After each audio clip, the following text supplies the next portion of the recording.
morning. Trista Gomez for the record. I want to say something trite like, are you guys serious right now with this budget? But nothing about the current budget situation is trite or sarcastic. There are two bills in the legislature now, AJR 1, that will raise property taxes on old houses an average of $400 to $600 a month for buyers. Local buyers are hardest hit and already can't buy in the area. Per your own reports, and then SB 319, an assessment on all properties that are levied and collected as taxes, but you can't call it taxes because then voters would have to pass it by vote.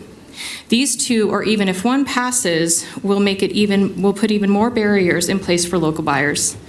We should, as a county and local municipalities, be looking out for locals, seniors, middle income, and young buyers. I'm a big fan of police and teacher and fire. Big fan, huge fan, big fan.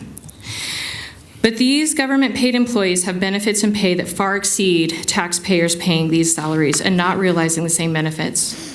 We are currently looking at massive increases and assessments on local buyers who will see even more impact. I'm hopeful and incredibly hopeful and happy about this open checkbook. I am. I hope it has a very positive impact. I do.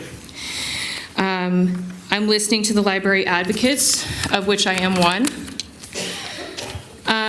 And that assessment that passed 30 years ago did build new buildings, and nobody is advocating to defund the library. But in the wake of, and I quote, your presentation, severe structural deficits that will now, as expected, raise taxes county and statewide on young people, old people, middle income, and average buyers, local buyers.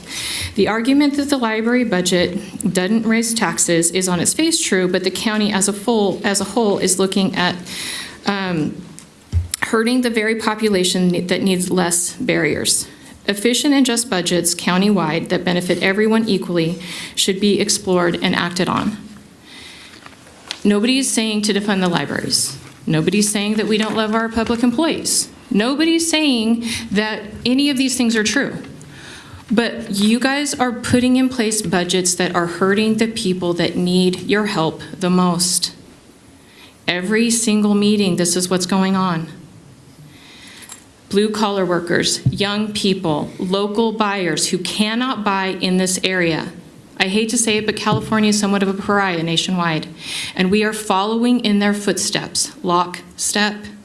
We are hurting the people that you up there should be hoping and trying the most to help, and I hope that you stop, and I hope the open checkbook helps. I do. I wish you all the best, every luck.